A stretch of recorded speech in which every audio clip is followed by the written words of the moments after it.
I'm talking with Jason Marks, and Jason, I understand that a date has been set for the coroner's inquest. Is that correct? That's correct, Peter. We've scheduled it for March 9th. All right.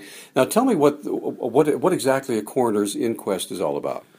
Well, in the case of an in-custody death, in this instance, the fatal shooting that Officer Paul Kelly with the City Police Department was involved in, we conduct a coroner's inquest, which involves putting all the evidence in the case in front of a coroner's jury for them to determine if the death was the result of a criminal act or not.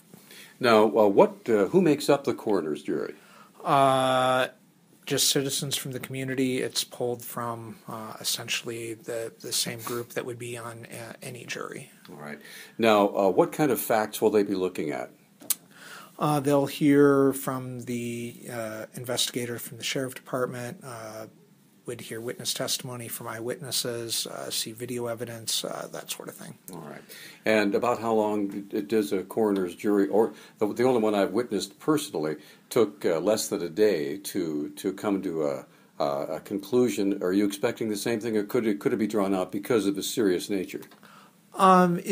It's more driven by the number of witnesses than anything. In this case, I would anticipate it would run about a day. Okay. But the length of time is really completely dependent on the number of witnesses and amount of video and that sort of thing. Right. And so what responsibility does the county attorney's office have after the coroner's jury has made its verdict? Well, ultimately, it's our office's responsibility to determine if the use of force was legally justified under Montana law, and that would be, I guess, just to be clear, separate from the internal use of force review that the police department conducts. Okay. Now, in the event that the coroner's jury said, hey, the use of deadly force was not justified here, what's the next step after that, just in case?